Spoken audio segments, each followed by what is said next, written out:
તો આજે એમાં બીજેપીના એક પ્રમુખ તૈયારી પ્રમુખ છે એની ઉપર હુમલો થયો એ બાબતે ભાવનગર નીલમબાગ પોલીસ સ્ટેશન વિસ્તારમાં વડવા તલાવડી વિસ્તારમાં નીતિનભાઈ રાઠોડ નામના એક વ્યક્તિ રહે છે. એમની બાજુની જે દુકાન છે એ એમના ભાઈના ભાગમાં આવેલી છે, જ્યાં હરેશ રાઠોડ નામના એક અન્ય ભાડુઆત રહે છે. અગાઉ પણ હરેશ રાઠોડ અને નીતિન રાઠોડની વચ્ચે સામાન્ય બોલાચાલીની ઘટનાઓ બનેલી છે.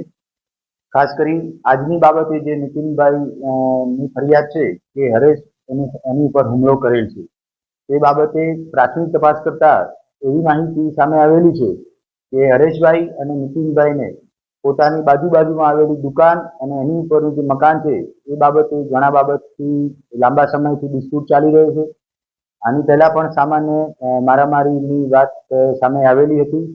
ખાસ કરી જે હરેશ રાઠોડના પરિવારના સભ્યો અને નીતિન રાઠોડ એમની વચ્ચે આજે સવારે આશરે 11 વાગ્યાની આજુબાજુ બોલાચાલી અને જૂતાપાટુના માર મારેલા હોય એવી ઘટના સામે આવેલી હતી.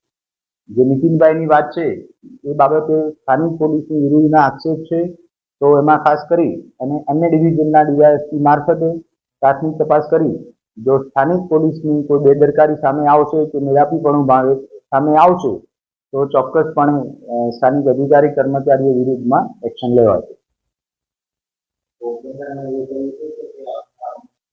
નીતિનભાઈનું જે કહેવું છે એની અનુસંધાને તપાસ કરતા હરેશ રાઠોડ વિરુદ્ધમાં એક વખત દેશી દારૂના ગુના 2025માં પોલીસે કાર્યવાહી કરી અને દાખલ કરેલા છે, જેની કાયદેસરની કાર્યવાહી અત્યારે પણ ચાલુમાં છે.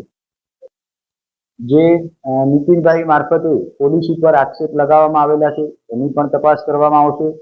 ખરેખર સત્ય બહાર લાવી અને આગળની કાર્યવાહી હાથ ધરવા માટે ભાવનગર પોલીસે કાર્યવાહી હાથ ચાલુ કરેલી છે. પ્રાથમિક તપાસમાં લિસ્ટેડ બુટલેગર હોય એવી વાત ધ્યાનમાં આવેલી નથી. હરેશ રાઠોડની ઉપર 2025માં દેશી દારૂના 2 ગુના દાખલ કરેલા છે.